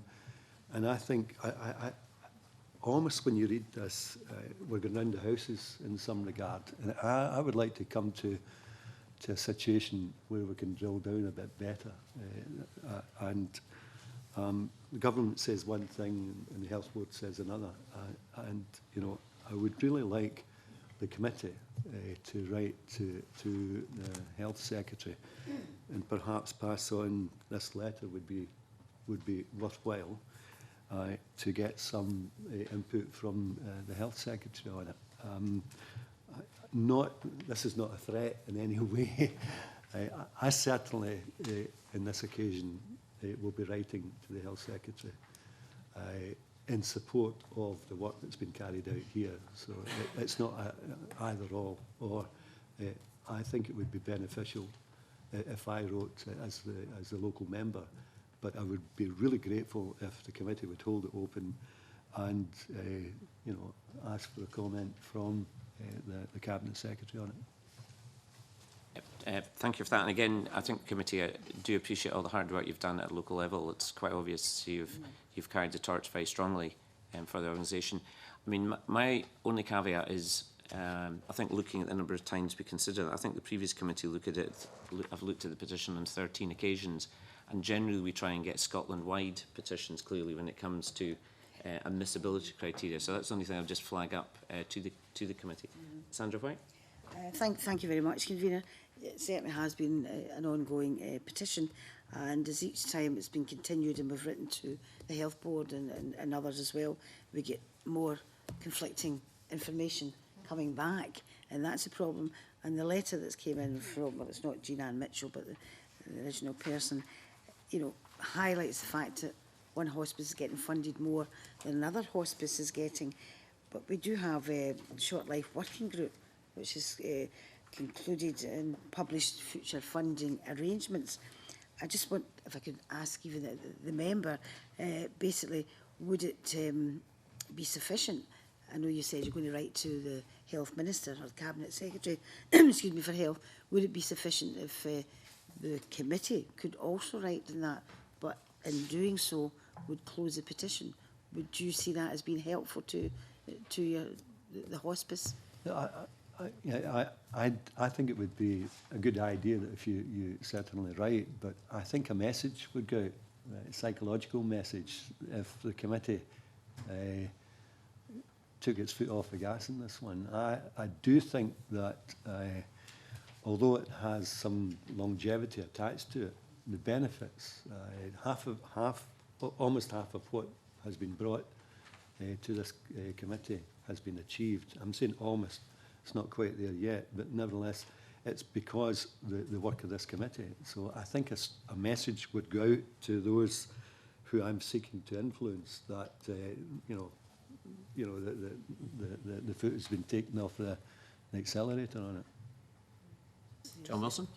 Convener, I would be loath at this time to close this petition, and I know as a committee we're trying to tidy up the historic petitions, but I think there's enough issues have been raised by the latest submission of the 14th of September on behalf of the petitioner regarding the clarification in relation to the funding methods that are used by Greater Glasgow and Clyde Health Board in relation to hospices. And I would suggest that we, and to raise it to the wider Scotland issue, because the petitioner has raised the issue about not only funding within Greater Glasgow Health and Clyde Health Board for hospices, but how that compares with the rest of Scotland. So there is a Scotland-wide focus on this in relation to the funding for hospices. But in particular, I think we need to ask the Chief Executive of the Greater Glasgow and Clyde Health Board for clarification on why the disparity continues to exist between different hospice funding in that area. And I think it would be important to write to the new Cabinet Secretary for Health to seek clarification from the new Cabinet Secretary as to what actions or what work he would be undertaking as the Cabinet Secretary in this area to look at the funding regimes that not only apply within Glasgow, but apply throughout Scotland, because I think there is a wider issue here. And I don't think the situation that we've actually been highlighted by St Margaret's Scotland Hospice is unique. I think there are other problems that exist out there. And the hospice movement throughout Scotland is spending a lot of time, voluntary work, raising funds to provide care, essential care for people, and they are being hindered by the funding regimes that are being decided at a local level by local health boards. And I think it is about time we asked the Cabinet Secretary, and maybe now we've got a new Cabinet Secretary for Health, it's time the new Cabinet Secretary could maybe stamp or put his mark on this issue and try to bring together the hospice movement in Scotland and the health boards to look at the overall funding throughout Scotland. But in particular, I think there is an issue in Greater Glasgow and Clyde Health Board that has to be addressed. And I think the Cabinet Secretary should re-engage in that debate to try and get some resolution as quickly as possible. Just for members that, I'm sure members have followed this, but just in case they haven't, obviously the new Chief Exec's letter that was being issued on funding arrangements, the idea of that, of course, is to try and clarify the issues of funding. Jackson Carlo?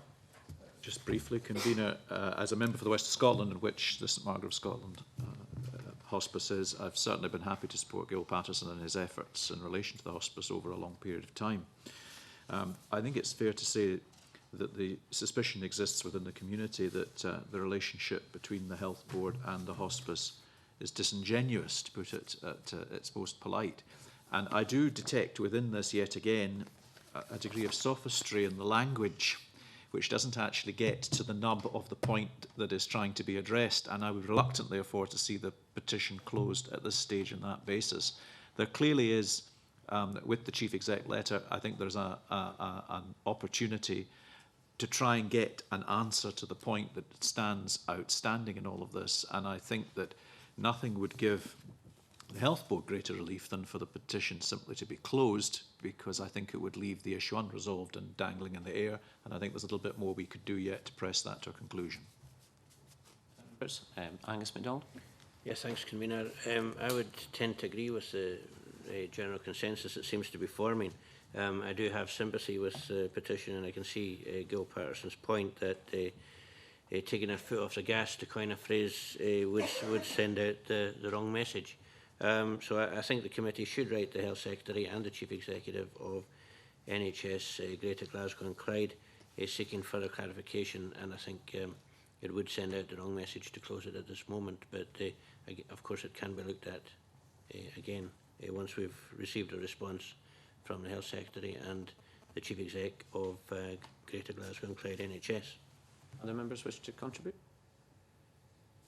I think members have all argued a very strong similar line, which is to continue the petition. Clearly we're right to the Chief Executive and the Health Secretary. Obviously the new Chief Exec's letter is going to be crucial in all this. And I think when it does come back, clearly we'll look at that stage perhaps at the next steps in terms of closing. But in the meantime, we'll keep this one open and thank Gil Patterson again for coming along and giving evidence to us today. Thank you.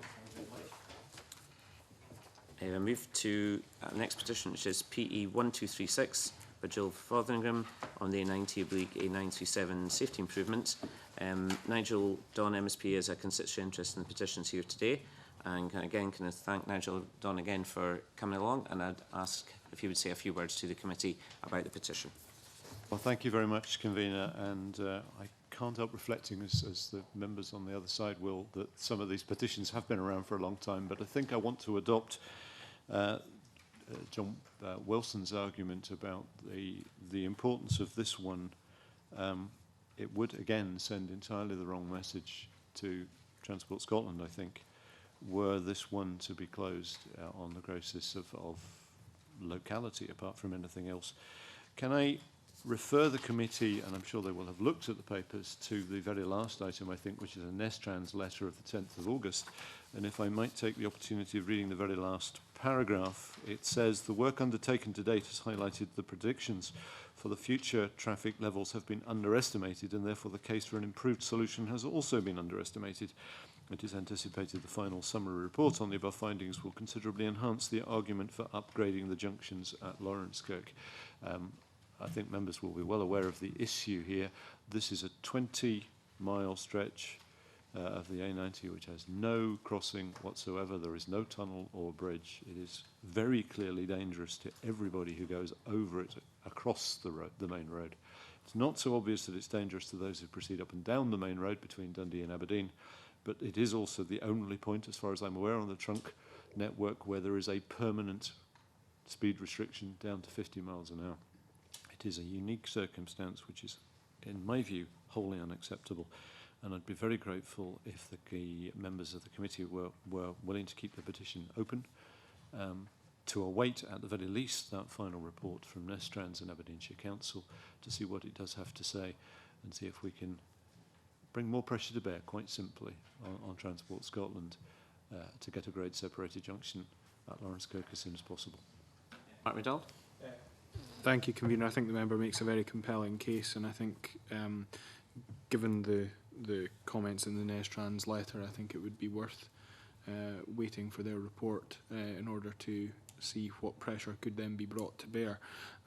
One question I would have is that I know at the last time we heard this, we had a letter from the petitioner which appeared to indicate that the petitioner had effectively given up hope of this committee coming to a satisfactory conclusion, and we took some issue with that and kept the petition open. I note there is no letter from the petitioner or submission from the petitioner with the petition here. Can I ask the clerks if there has been any contact of any sort with the petitioner in relation to this petition, or what the petitioner's view has been?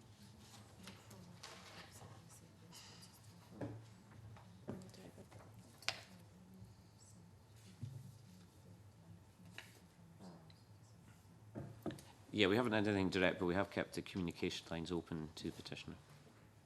Are members happy then with that course of action, as suggested by Nigel Dawn? John Wilson? Sorry, Convener, could we write to Nestrans to find out when they expect the report to be published? Because I know, like Nigel Dawn noted, the number of times the word underestimated appears in the letter clearly does raise concerns, because the evidence that we have received in the past from both Transport Scotland and others have said that though the work that had been done to estimate the volume of traffic had been rigorously carried out, and they knew exactly what the road usage was. Clearly, the Nestrans report now raises other issues.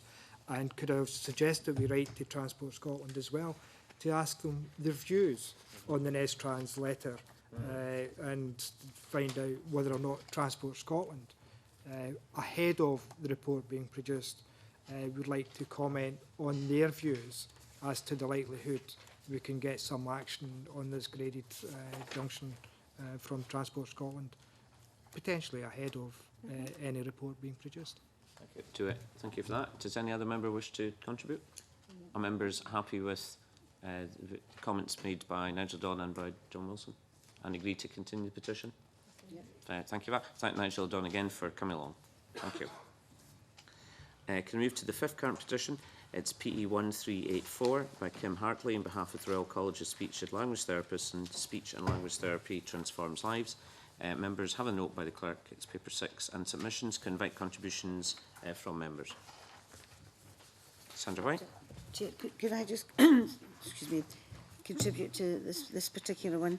I mean, we do know that the government is undertaking a consultation on the HP, the National Delivery Plan, and the petitioner has participated in this. So I would say, under the views that the petitioner has participated in the consultation, and the views have been taken on board, and the final of it, whatever decision is made appropriate in the final of the HP National Delivery Plan, with that in mind, we should close the petition.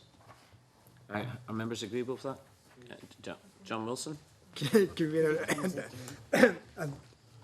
I was going to suggest, rather than closing the petition, we refer the petition on with all the evidence that we have gathered to date to the Health and Sports Committee, because no doubt they will be considering at a later date the consultation responses.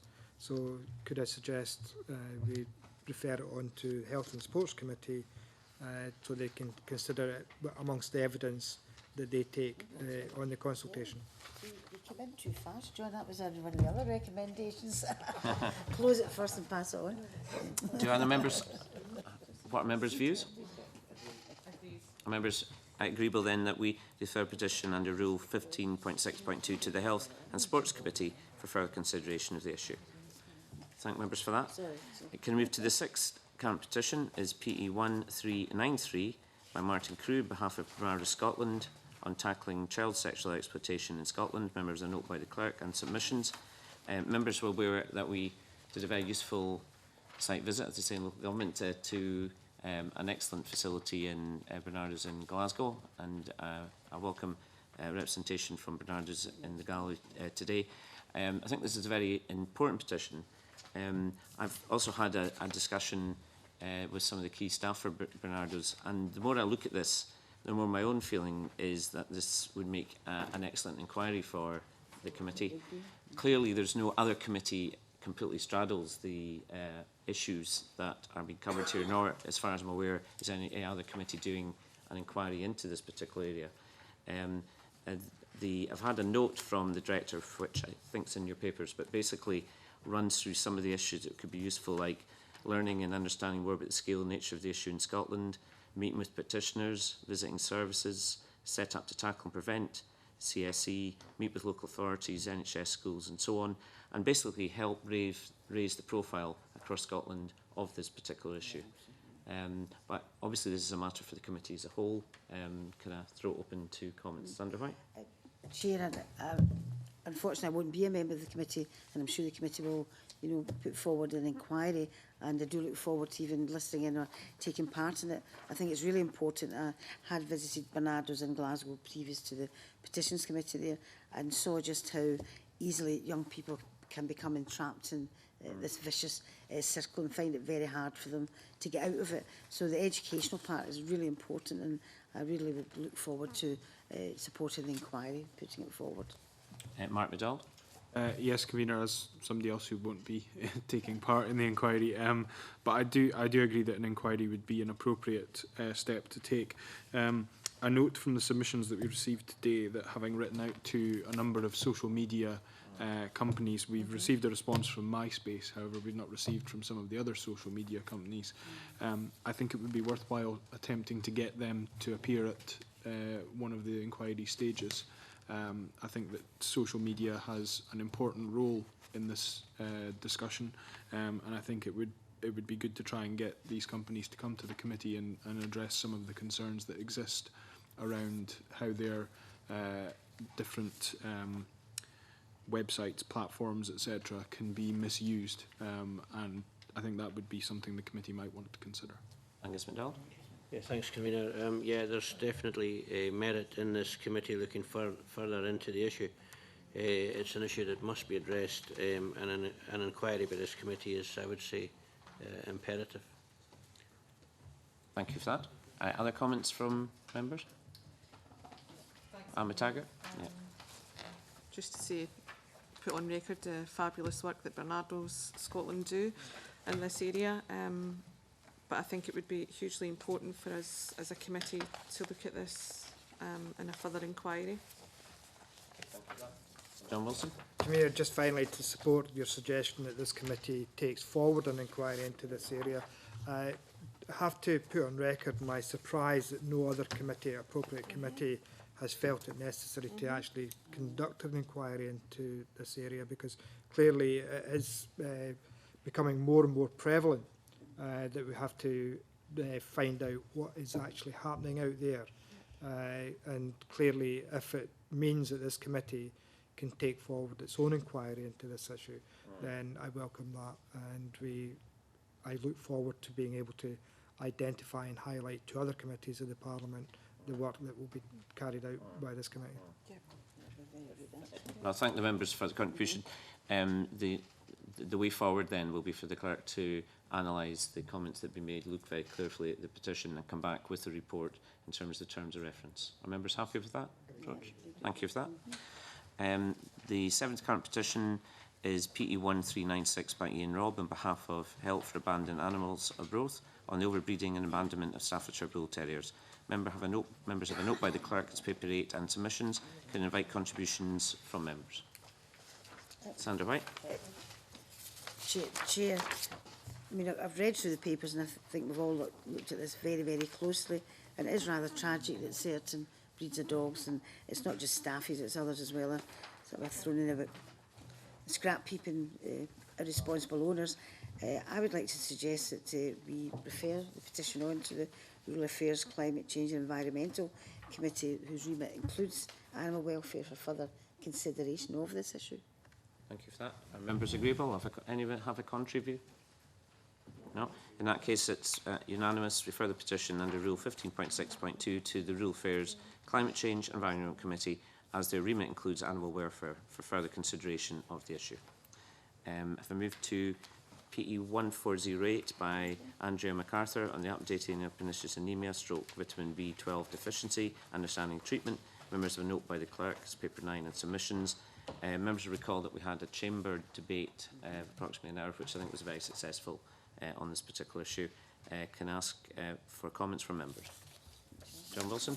Convener, I think Sandra White clearly pointed this one in my direction because I've got a particular interest in the subject, as my wife has been diagnosed with pernicious anemia, and there are issues regarding that highlighted during the debate about the treatment of patients with pernicious anemia and how they are dealt with, particularly GP practices.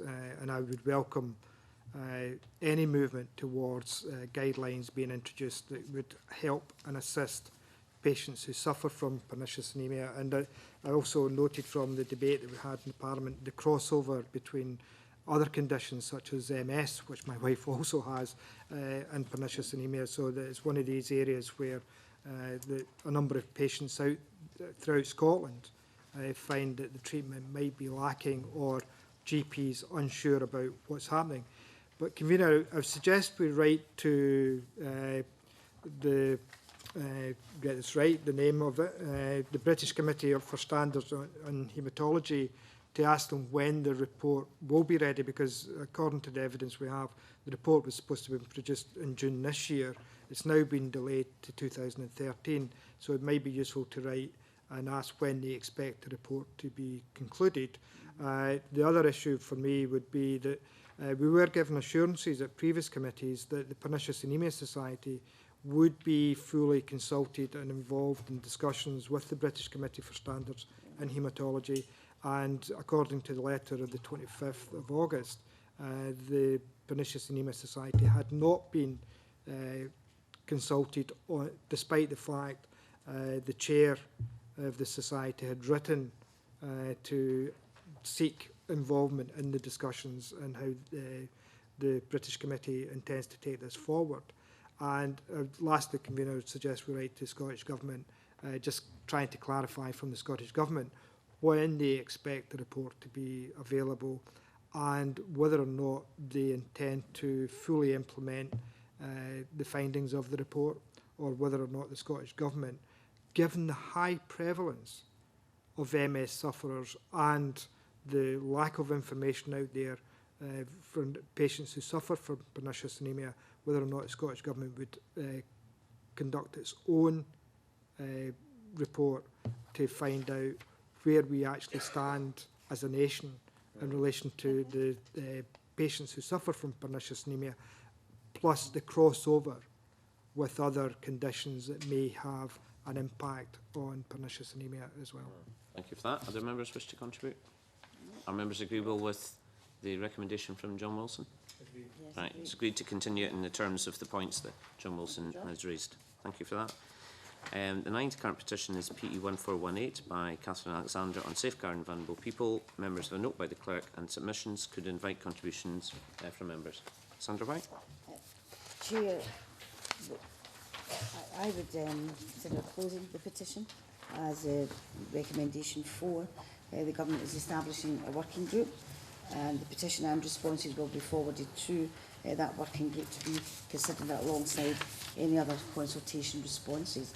I think it will get a very fair hearing there at the working group, and I would consider closing the petition on those recommendations.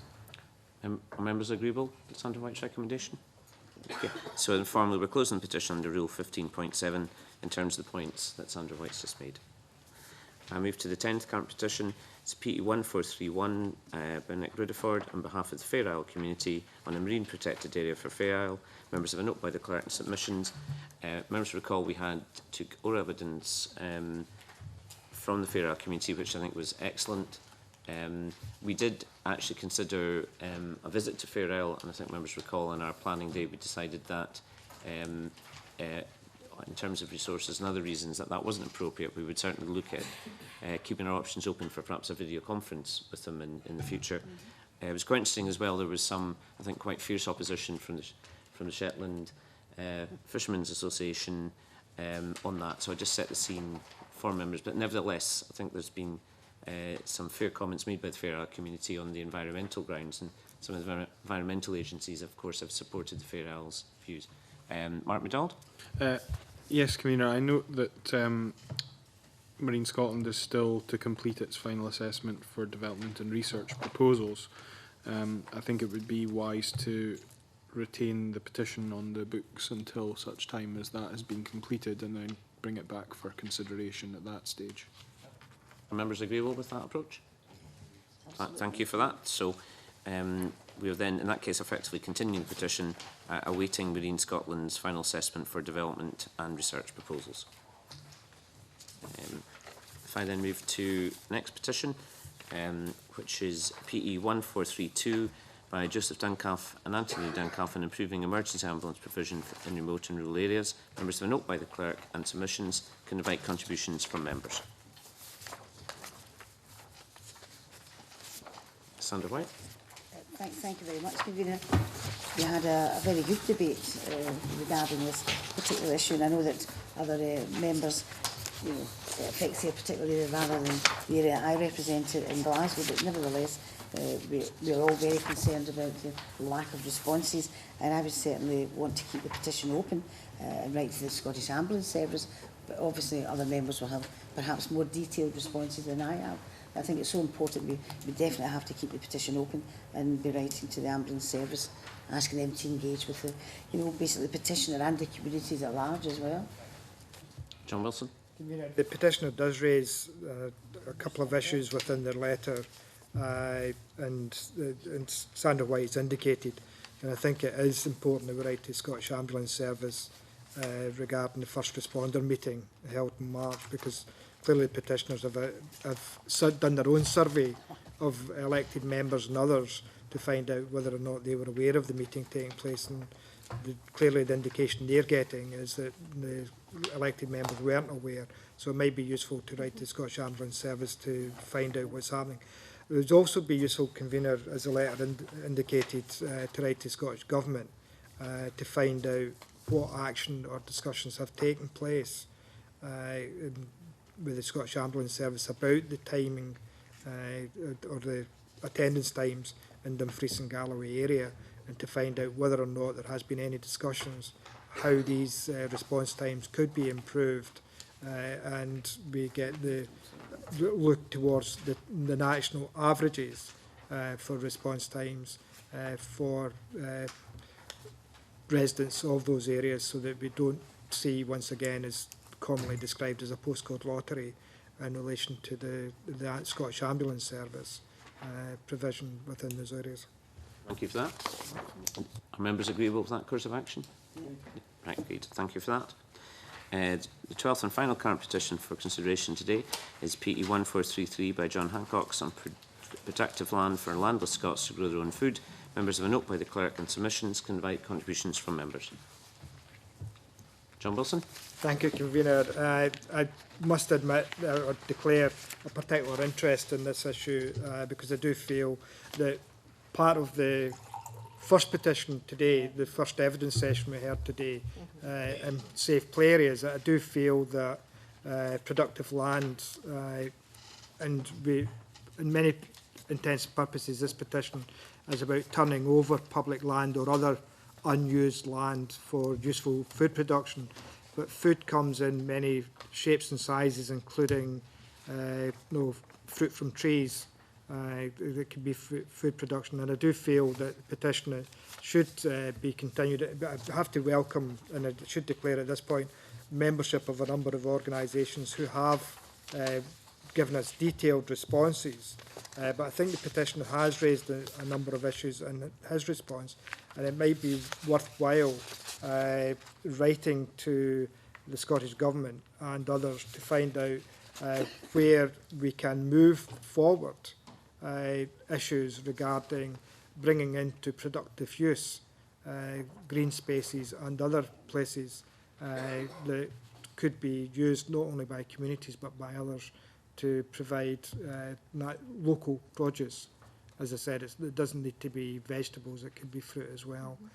And there is certainly, and I know the petitioner has done a lot of work with schools and others to try and get community orchards and community growing areas, and done a lot of work in Glasgow, in particular in the Botanic Gardens, to get local schools involved. So it would be useful to write to Scottish Government just to say, ask what issues the petitioner has raised and how we can take these issues forward collectively and utilise the land that is currently going unused, either, and it ties in with the play, or for local food production. Mark MacDonald? Yes, Convener, thanks. I think that going back again to the first discussion that we had today, I think the Community Empowerment and Renewal Bill is absolutely where this seems to focus, and I think we should be guiding the petitioner to that. Obviously, we should do it fairly quickly because the consultation closes next week, but I think that is the appropriate vehicle for this to be taken forward. However, it may be the committee wants to keep it open at the same time as doing that, but I think that this sits more readily within the Community Empowerment and Renewable process. Thank members for that. Could I just clarify from John Wilson, you talked about writing to the Scottish Government and others. Could you clarify who the others were? Just well, as I said, a number of the respondents, and for instance, RSPB gave some information about the work that they're doing with North Lanarkshire Council, but in their response they indicate that some of this work has been halted because they talk about the work. So following discussions with the Scottish Government, we identified one such area close to our Barnes Hawk Nature Reserve in Motherwell, which is within my region. We approached North Lanarkshire Council to arrange discussions how to take forward this idea. And what they're saying is currently, due to a lack of resources and staff to fulfil this project, has been put on hold. And it's back to the earlier debate about play. If there is the willingness by organisations to get engaged in delivering on these issues, and the only way that they're not being delivered is because of either a lack of resources or a lack of commitment. Now, I don't always believe it's down to resources. I think in some occasions it can be down to a lack of commitment by local authorities to actively engage in turning around what are green spaces within communities. And it might be worthwhile, as I said, convene a right to Scottish Government to ask what discussions are taking place with local authorities and others, including some of the organisations that are government agencies that have responded, but to find out what is actually happening and what resources do we need to identify and put in place to ensure that we can actually deliver on this. And as I said, I find it difficult to believe that it's all down to monetary resource.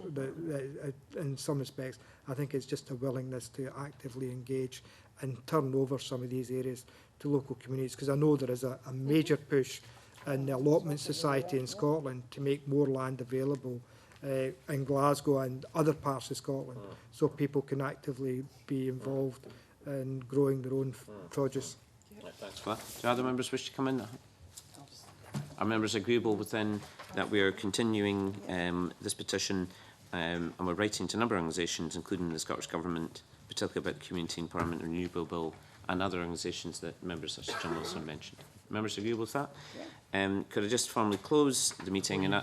Sorry, Mark, I just wanted to say, I mean, you were very kind in the first instance in putting on record your thanks to myself and Sandra White. Can I just put on my record my thanks to yourself and to the clerks for all the work you've done with this committee. I've thoroughly enjoyed my time on the Petitions Committee. I think I've learned things about issues that I would never have taken an interest in ordinarily. And just to say that obviously I do have an interest in at least one of the petitions going forward, so I may yet come back to haunt you. And again, can I thank both members, both Mark MacDonald and Sandra White, for their contribution. Sandra. Thank you very much, Convener. Like Mark as well, I just want to thank you for the support that we've received from yourself and from the clerks also. I've thoroughly enjoyed my time on the Petitions Committee. It's not the first time I've been on it and put off and then back again, so who knows, I might be back again. But genuinely, I think it's one of the, if not the best committee in the Parliament, because it reaches out to everybody. It's got so many different facets to it, and we can all learn from the people that can't come along and present petitions. So thanks very much, and certainly we'll miss you all, I'm sure, but I will be happily do the conference on the 27th of October on behalf of the committee, as was said a couple of weeks ago. If the committee so wishes, I'll happily take that forward as a past deputy convener of the committee, if that's all right. I'm sure the committee would be very happy with that. So thank you, Jen. I thank again both members for contribution. And could I ask members just to now that could I formally close the meeting? Thank you for that.